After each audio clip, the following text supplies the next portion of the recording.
Good afternoon. This is the Bar Torah on Parshas Bamidbar. It is the first Parsha in the fourth volume of the Chumash, Sefer Bamidbar. And this Parsha,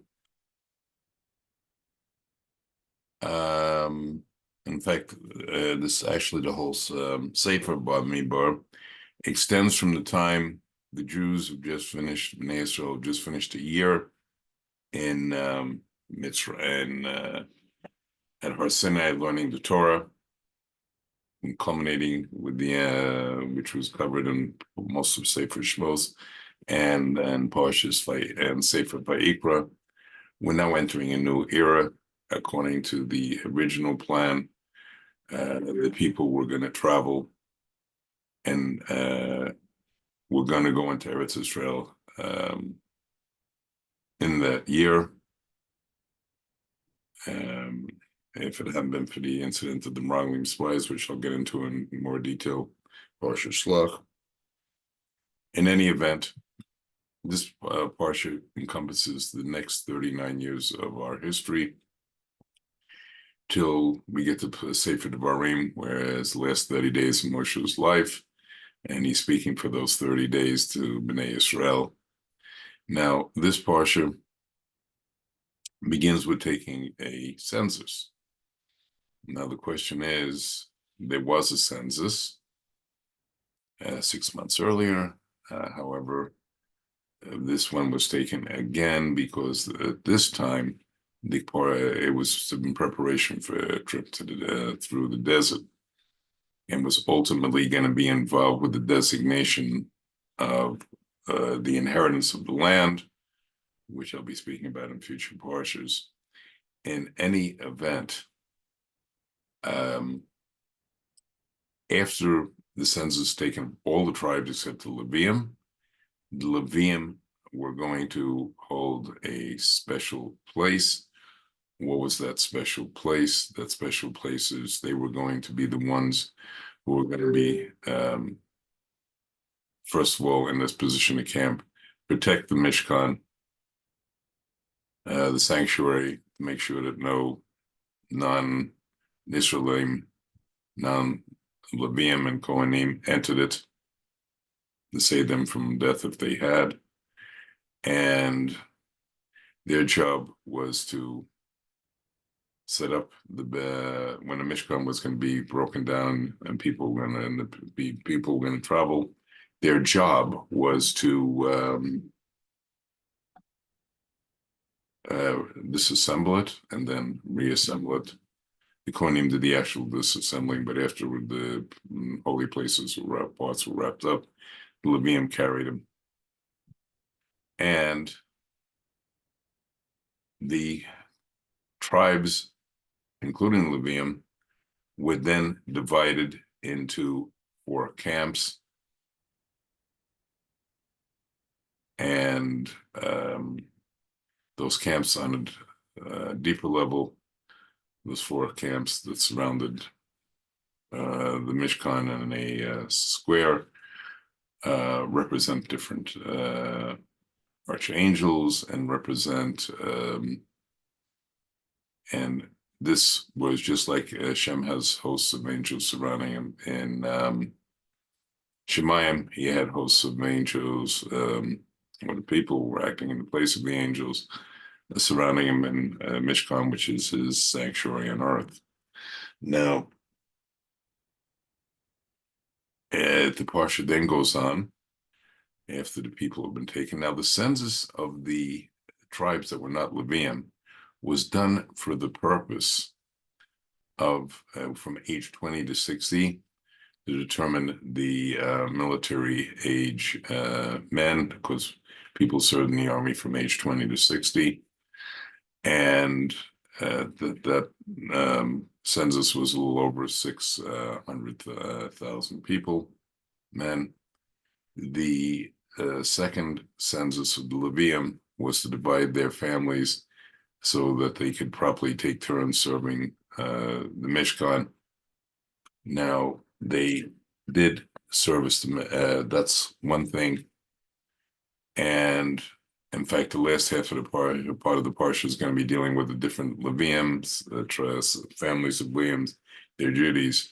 What I would like to focus on today is a question of the significance of this number 600,000. Where did it come from? And it had two significances.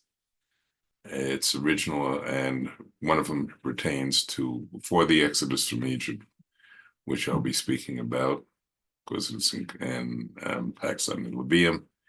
And then the 600,000, it was the census for determining military age men. The Libyans did not serve in the army because they were serving the Mishkan. Hashem took them in place. In fact, originally the firstborn were supposed to get the obligation of serving in the Mishkan and ultimately the temple. Why did they lose that? Because the firstborn were represented by Ruvain. Unfortunately, he committed the sin of moving his father's bed outside the tent of Bila after Leah, his mother, after Rachel had died. Now, without going into that in detail, one thing is significance. Because of that, he lost 3 statuses. Not that he actually laid with Bila, according to most opinions. One opinion, Ibama says he did. In any event, he shouldn't have done that. It was not lack of kavod for his father. And more importantly, it was lack of kavod for Hashem. Why was it lack of kavod for Hashem? Because it's not talking about Yaakov's bed. It's talking about a special bed for the Shekhinah, Hashem's presence. And depending where that bed was, it told Yaakov which wife he was supposed to be with. If he had been with those two, if he had been with Bila that night, they would have conceived twins, and those would have been Ephraim and Manasseh. And that had been the case, probably the entire exile would have been very different. Either we could have stayed in Eretz Canaan, or I mean, if we went down to Egypt, everybody would have stayed in Goshen. The tribes would not have wandered into and become assimilated and mixed with the, but not into marriage, mixed with the Egyptians, and there would have been no desire by Pharaoh to oppress them. At least Hashem would have stopped it from happening. So that is the question. But so instead, they substituted the number of firstborn with the number of Levium children, and there were more firstborn than with Levium. So for them to be redeemed, it wasn't a one-on-one trade. A certain amount of shekels had to be contributed for each one of them to redeem them. Now, there's a very important question here. If the tribe of the Levium was so great, they were the tribe of Moshe. When the sin of the Egel Zahav occurred, they were the only ones who accepted Moshe's call to deal with the people who built its Egel Zahad and the golden calf. And that raises a very interesting question. If that's the case, you would think, looking at the census, because the census is taken of the Levium, as I said, separate census, they should have been the biggest tribe if they're that close to Hashem, and they're going to be his direct servants involving the Mishkan. Then why weren't they the most numerous? Why were they the least numerous? Now, this is a question I'm going to be discussing based on the Ramban, Nachmanides' commentary on verse 14 of the 3rd chapter of Bamidbar. and the explanation of the Orach Chaim with it. And it's like this. There are a number of factors involved here. One factor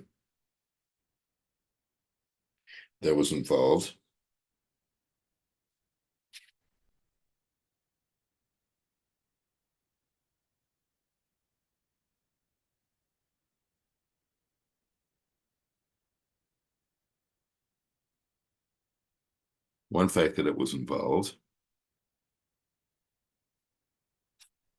was, and by the way, the numbers of 1 month up to age and up, 22,000. Now, if you count the age from 20 to 60, I'm not going to go through all the calculations the Ramban brings, but it was about 8,500. Yet we see then in the time and Divrei Hayamim that was written much later, that by the time of David Melech, they're numbering 32,000. So there was a fourfold increase. Something that did not happen with any of the other tribes. So what were the special circumstances? Now,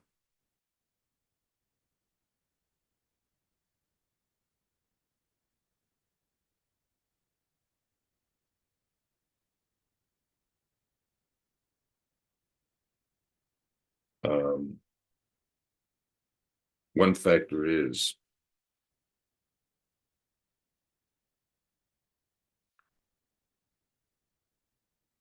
that they did not, their numbers were growth, were actually not abnormal, but it was the other tribes, as the Ramban explains, that had an increase because through suffering, because they suffered slavery. It says right in the Chumash that the more they were enslaved and suffering, the more numerous they became.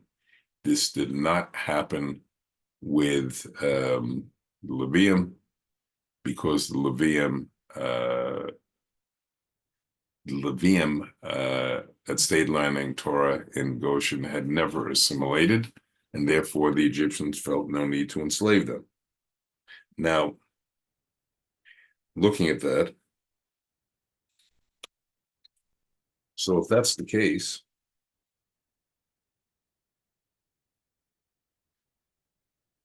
they did not have the population.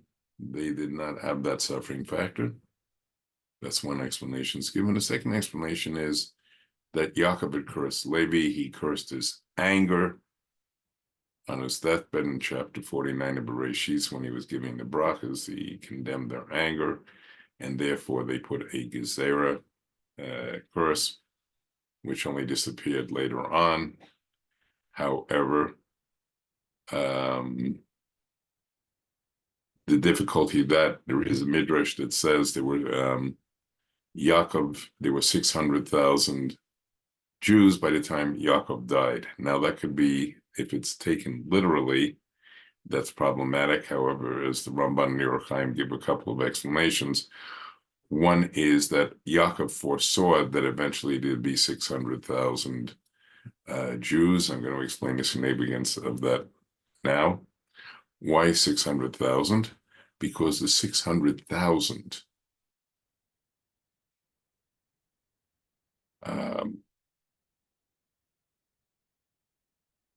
had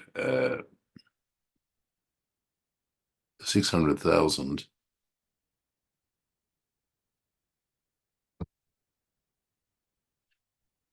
600,000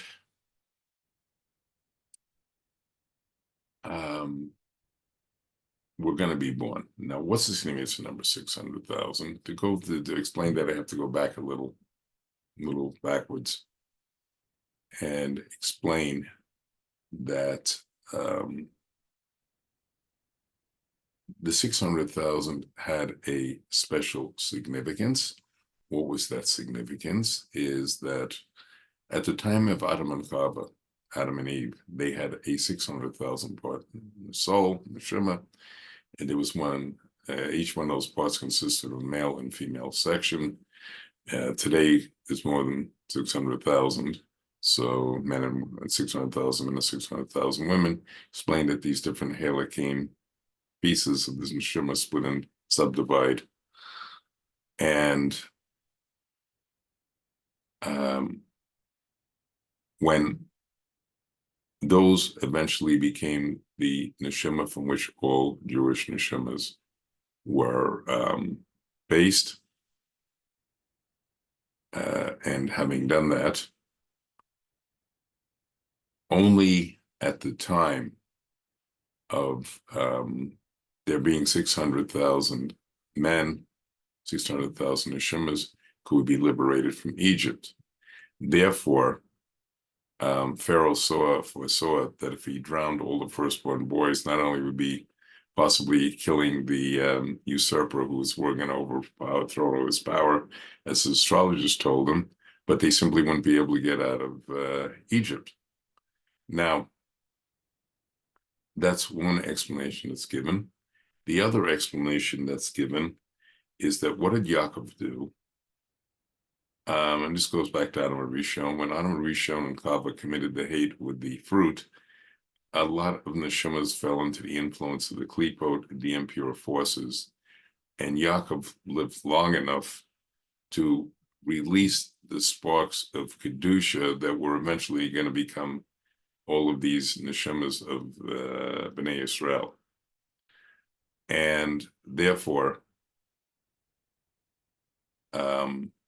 it all worked out. Now, so that's one explanation. Now, the other question here is,